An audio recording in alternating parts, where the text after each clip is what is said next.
Hello everyone, welcome back to our channel. तो इस video में हम आधुनिक भारत से रिलेटेड जो भी इंपॉर्टेंट फैक्ट्स होंगे आपके एग्जाम में जो भी पूछे गए हैं मॉडर्न इंडिया से रिलेटेड क्वेश्चन वो सारे कवर करेंगे। अगर आपने अभी तक प्राचीन इतिहास और मध्यकालीन इतिहास वाली वीडियो नहीं देखी है तो प्लीज़ जाके देख लीजिए। उसमें एंशियंट और मेडिएवल हिस्ट्री के सारे जितने भी इंपॉर्टेंट फैक्ट्स हैं, टॉपिक्स हैं, वो सारे कवर किए गए हैं। और अब किसी भी वनडे एग्जाम या फिर कॉम्पिटेटिव एग्जाम की अगर तैयारी कर रहे हैं तो उससे रिलेटेड वीडियो देखने के लिए please like share and subscribe to our channel. यहाँ पे हम आधुनिक भारत पढ़ेंगे तो यहाँ पे हम इसको पढ़ने से पहले कुछ पहले पीछे का याद कर लेते हैं, रिव्यू थोड़ा सा ओवरव्यू ले लेते हैं। तो हमने मुग़ल काल में पढ़ा था कि उसमें क्या होता है कि उस टाइम पे यूरोपीय मतलब कंपनियाँ आने लगी थी और वो लोग अपने व्यापार करने के लिए क्या करना था कि वो लोग कोठी वोठी लगाने लगे थे ना उस टाइम पे।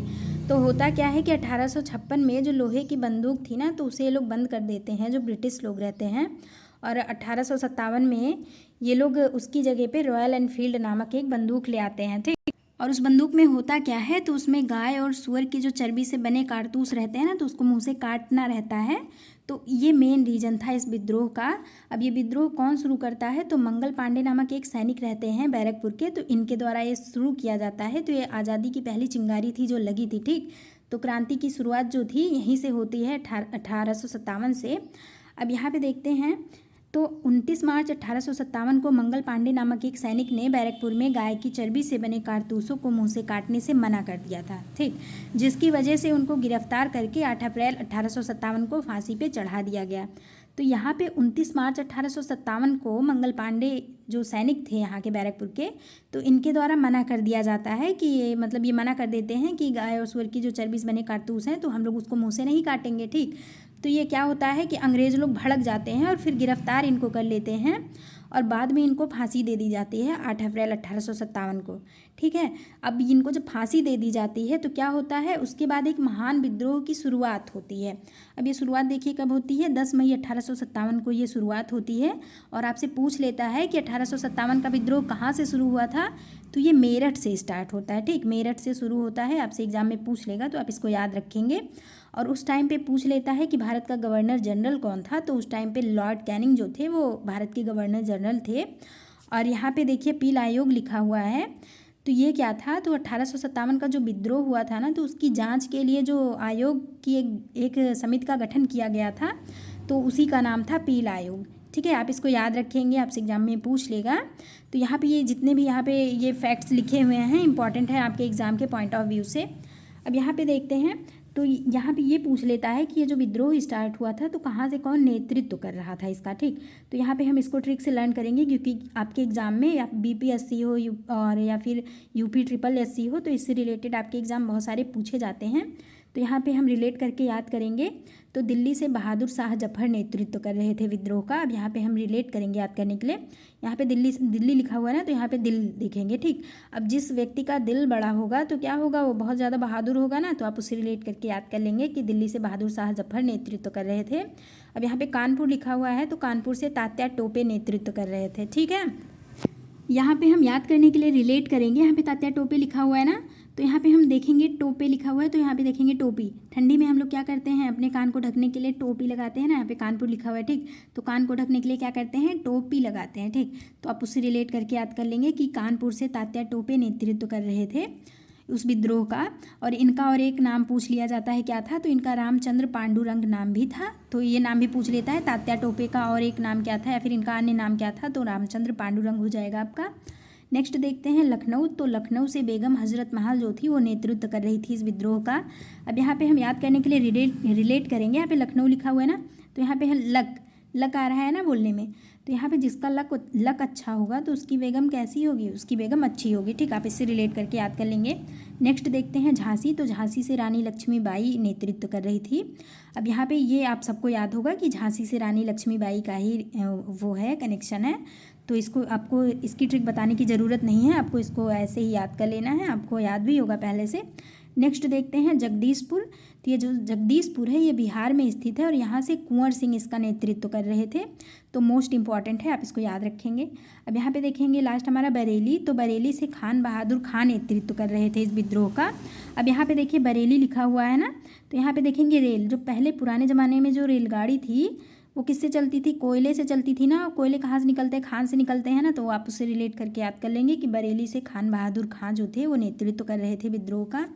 यहाँ पे देखते हैं तो इसी टाइम में ये 1857 का, ये हमने 1857 का पूरा पढ़ा है। अब यहाँ पे क्या होता है कि आप ये नेक्स्ट मतलब एक और पॉइंट है, आप इसको याद रखेंगे कि पहला कानूनी विधवा विवाह जो था तो 1856 में वो हुआ था। और किसके द्वारा ये करवाया गया था? तो ईश्वर चंद्र विद्यासागर की देखरेख में ये पूरा संपन्न हुआ था। आप इसको भी याद रखेंगे, पूछ लेता है एग्जाम में वन लाइनर में।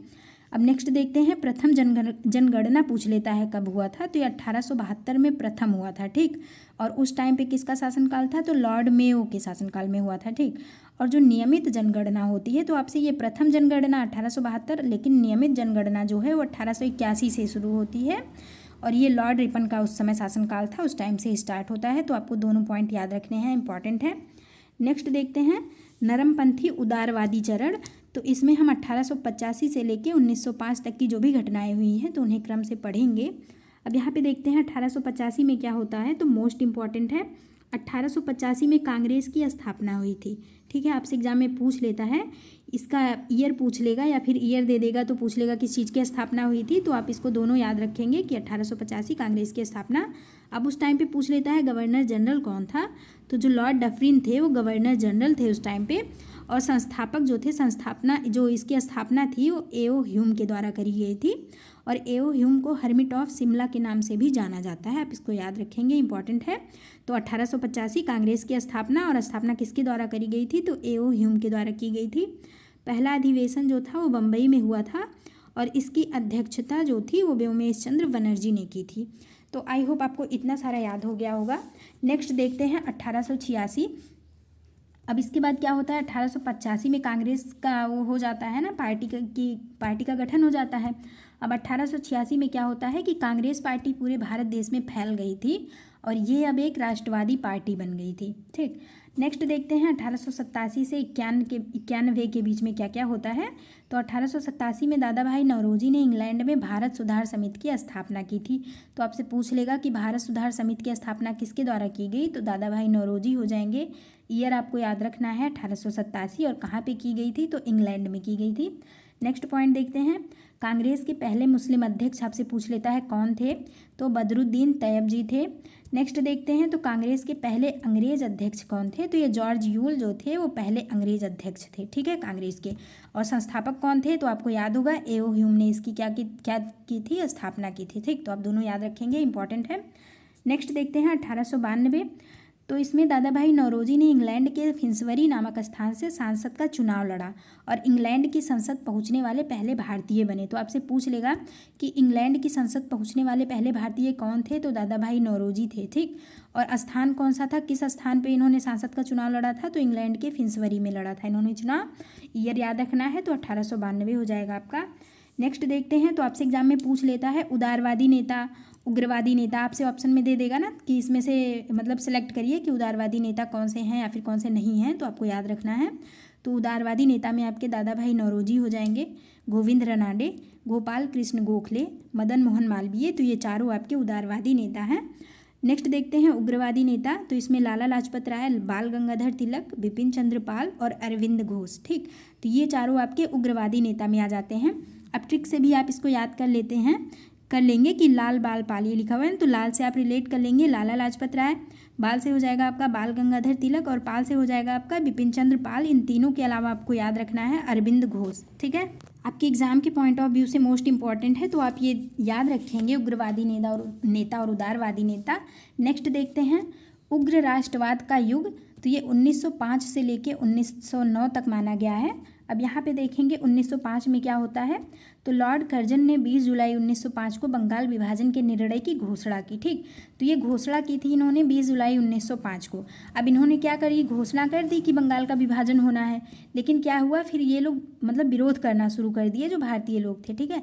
तो इसके विरोध में 7 अगस्त 1905 को कोलकाता में स्वदेशी आंदोलन शुरू किया गया, ठीक। स्वदेशी आंदोलन चलाया गया, उसको बंग भंग के नाम से भी जाना जाता है, ठीक है।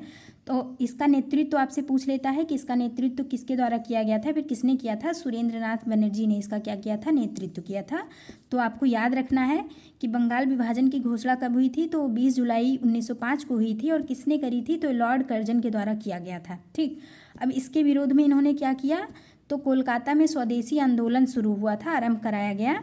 ठीक, और उसका नेतृत्व कौन कर रहा था, तो सुरेंद्रनाथ बनर्जी के द्वारा नेतृत्व किया जा रहा था। और 15 अक्टूबर 1905 को बंगाल विभाजन कर दिया गया। मतलब ये लोग मतलब इतना सब विरोध किए, लेकिन बंगाल विभाजन हो ही गया था 1905 को।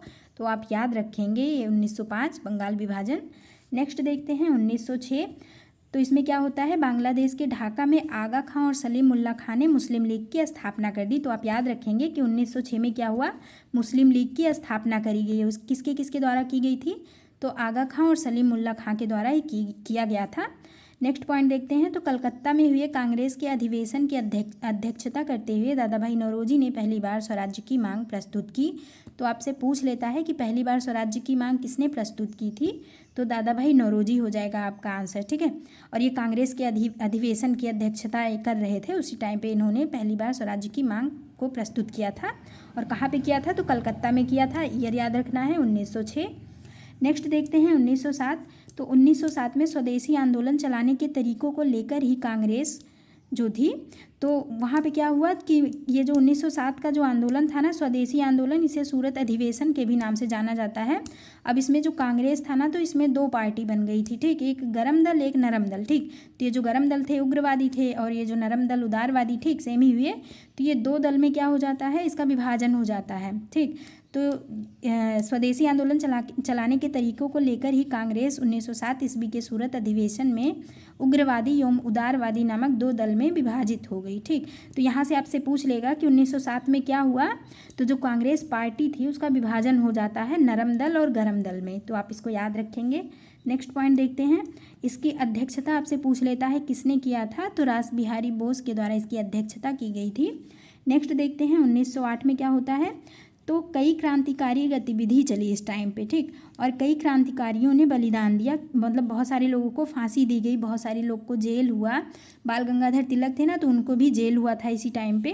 पहले युवा क्रांतिकारी खुदीराम बोस थे। ठीक है, तो ये 18 वर्ष के थे, और इन्होंने बम फेंक दिया था, जो कि मतलब कहीं पे पड़ा नहीं था, ऐसे गाड़ी पे ही बम पड़ा था, खाली गाड़ी थी। लेकिन फिर क्या होता है, इनको फांसी दे दी जाती है, और ये पहले युवा क्रांतिकारी थे।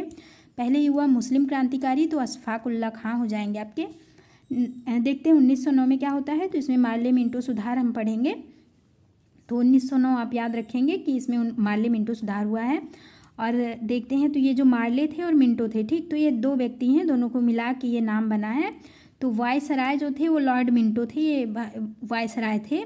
और जो भारत के सचिव थे वो मार्ले थे, जॉन मार्ले थे। ठीक, तो वायसराय लॉर्ड मिंटो और भारत सचिव जॉन मार्ले उदारवादियों और मुस्लिमों द्वारा प्रस्तुत कुछ सुधारों पर सहमत हुए। ठीक, उन्होंने सुधारों और उपायों का एक दस्तावेज तैयार किया, जिसे मार्ले मिंटो सुधार के नाम से जाना गया। तो आप इसको याद रखेंगे। उस समय मतलब जो भी मतलब उन लोग के प्रस्ताव थे ना, तो उसी प्रस्ताव को क्या करने के लिए, मतलब जो भी वो सुधार करने के लिए या फिर जो उपाय बताए थे, तो वो सारा ये लोग प्रस्तुत करते हैं, और उसी के निराकरण के लिए ये पूरा मतलब बनाया जाता है मार्ले मिंटो सुधार। तो ये 1857 से लेके 1909 तक का आपका पूरा कवर हो गया है, और बाकी जो बचा हुआ है वो नेक्स्ट पार्ट में हम कवर करेंगे। आई होप आपको ये वीडियो अच्छी लगी होगी। अगर आपको ये वीडियो यूज़फुल लगी हो तो please like share and subscribe to our channel. पढ़ते रहिए, मोटिवेटेड रहिए। Thanks for watching.